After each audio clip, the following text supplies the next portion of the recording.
With the release of the latest Realme GT Neo 3T, also known as the Q5 Pro in China, the GT family is now complete. The series in 2022 has a wide selection of chipsets to choose from, and each one is quite adequate for its price range. And yes, we believe the GT Neo 3T's Snapdragon 870 is still a viable option in 2022. But this is not the first time we see the said chipset on a Realme GT phone.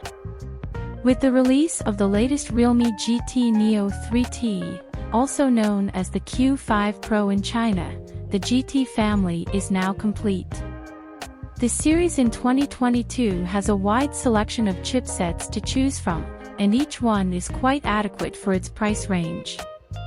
And yes, we believe the GT Neo 3T's Snapdragon 870 is still a viable option in 2022.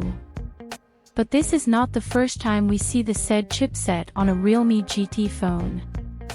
As a successor, the GT Neo 3T needs to bring some sort of improvement over the last generation. And it does so in the form of charging tech. The Neo 3T is now capable of 80W SuperDart charge, also found on the GT2 Pro and the standard version of the Neo 3. Another upgrade would be the software, as the Neo 3T launches with Realme UI 3.0 on top of Android 12. Then again, the Neo 2 is upgradable to Android 12 as well. So it makes us wonder, is there a place for a refreshed GT Neo 2 in 2022 under a different name and a brand new paint job? We try to find out in the review, and as always, the price would play a huge role. Realme GT Neo 3T may not sound like a smartphone that stands out from the crowd with a disruptive feature set, but it's a competitive solution. Realme's decision to recycle the Neo 2 by rebadging it with the Neo 3T branding might have been a sensible move. Sadly, Realme didn't cut the pricing, given that the GT Neo 2 launched for €450 as well.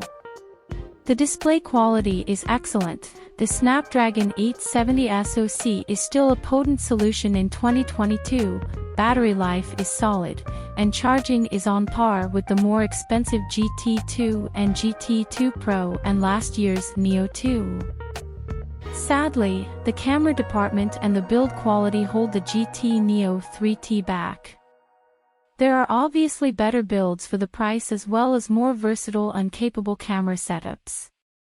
Moreover, the Neo 3T pricing puts it directly against some tough in-house competition. Perhaps that's the direct effect of inflation, and Realme wasn't able to offer a better deal on what is, technically, a year-old phone.